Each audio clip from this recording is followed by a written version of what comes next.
Welcome. I have brought from home today my most favorite quilt. Because quilts, well, they're more than just something to keep you warm.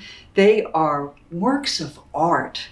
There is so much that goes into making a quilt, from designing the patterns to sewing tiny pieces of fabric together to taking tiny little stitches to make this beautiful comforter.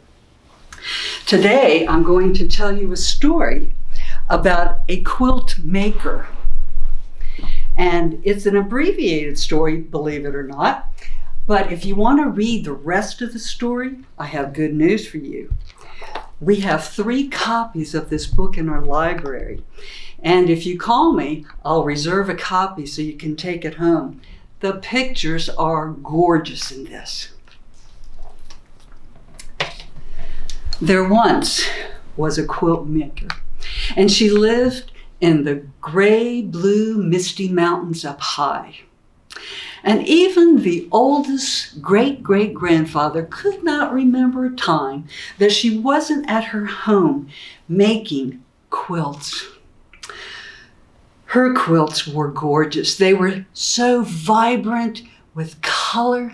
The blues seemed to come from the deepest depths of the ocean, and the whites from the northernmost snows, and the purples and the yellows and the greens were like the fields of wildflowers, and the reds and orange and pinks were like the most wonderful sunsets. Her quilts were works of art.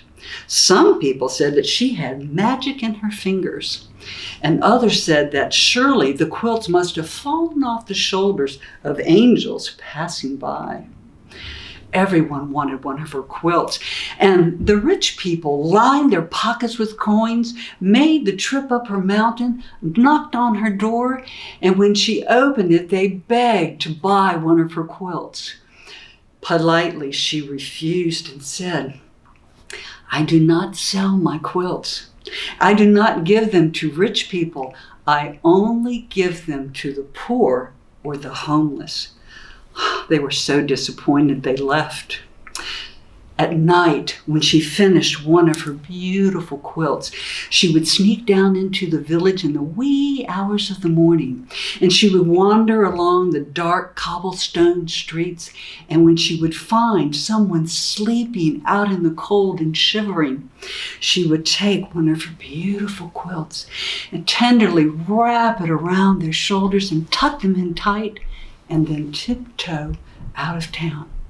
The next morning, she was up bright and early, and with a steaming cup of blackberry tea, she would begin making another quilt.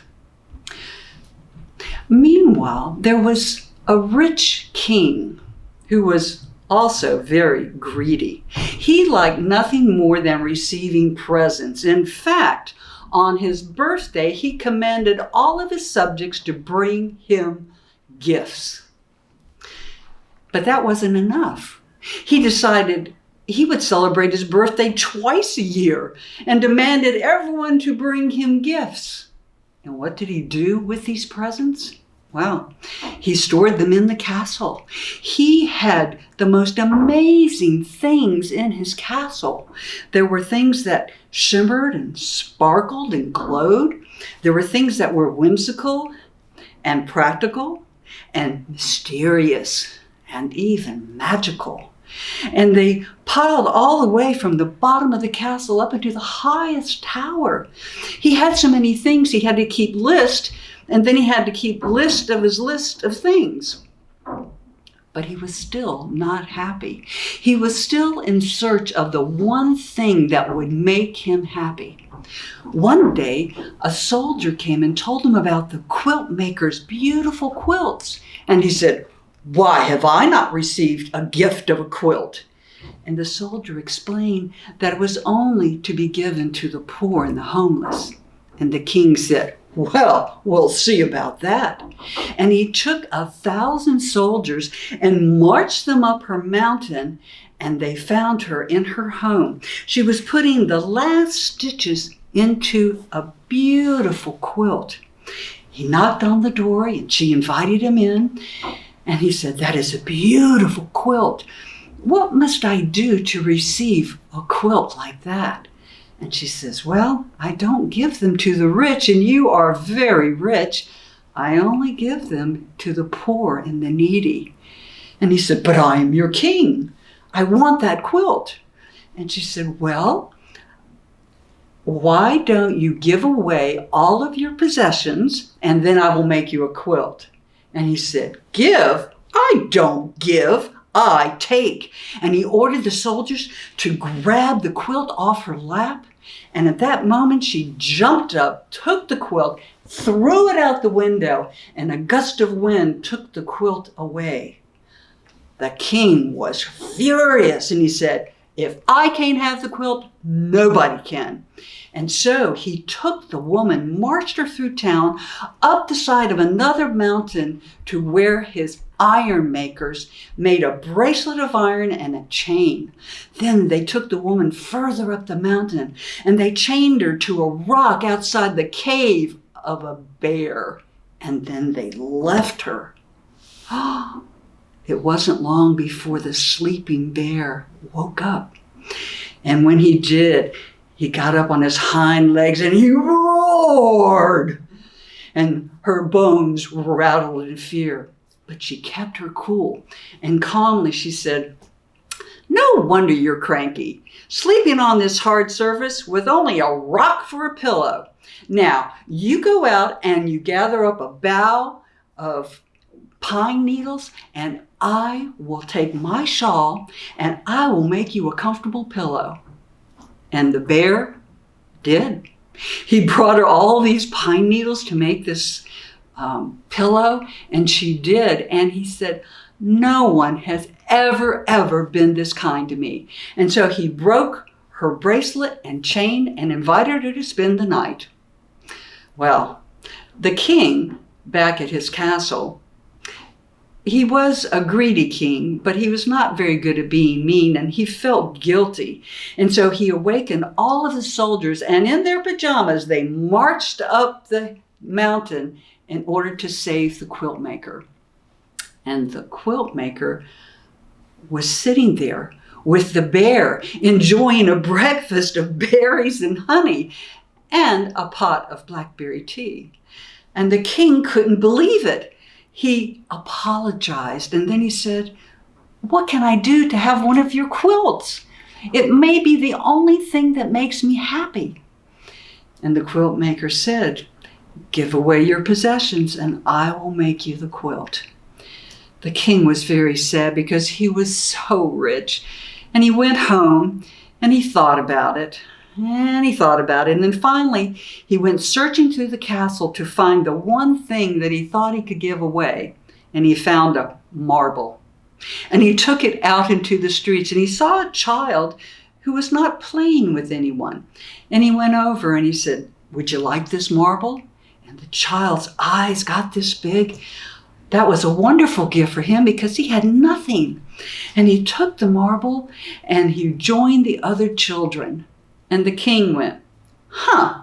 And he went back into the castle and he began looking for other things to give away. This time he had an armful of beautiful, colorful velvet coats. And he went into the streets and he found people who were dressed in rags, and he offered them the gifts, and they loved it. They put them on and they paraded through the streets with their new coats.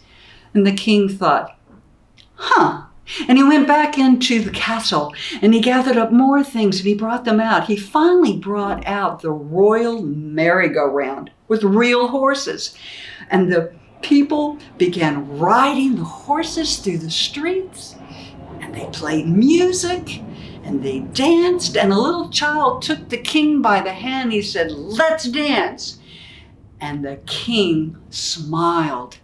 The king had not smiled for years, and the smiles made him feel good inside. He decided to give everything away. And after he had given all of the villagers a gift, he decided to go on the road. And he let the quilt maker know that he was traveling abroad, and that every time he gave a gift away, he would send a little bird to her to let her know so that she could add a patch to his quilt. He did this for a year. He finally sent the last bird back to the quilt maker. And she knew he was done, and she finished his quilt. And she went to find the king. And there he was back in his kingdom, but he was sleeping underneath a tree.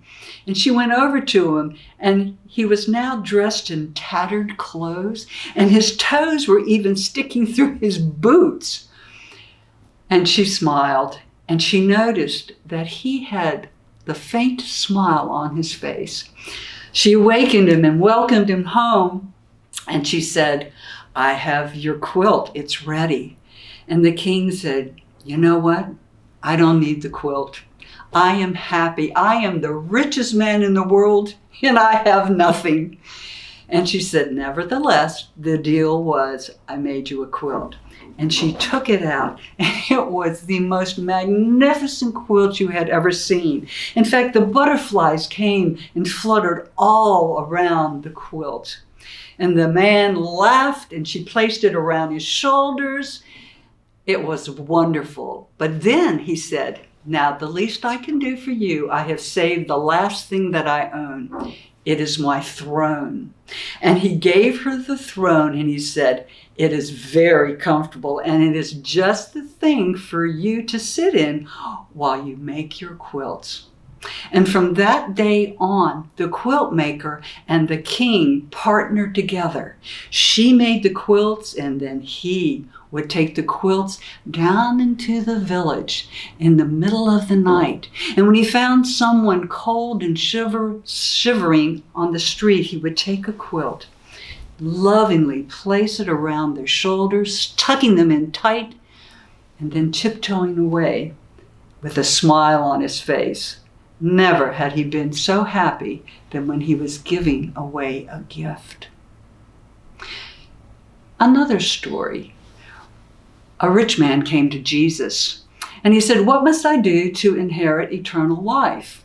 And Jesus looked at the man and loved him, and he said, "Go and sell all of your possessions. Then you will have riches in heaven. Then come and follow me." And the rich man's face fell. He was very rich. And he turned and he walked away. And I wonder if the rich man changed like the king in the story. What do you think?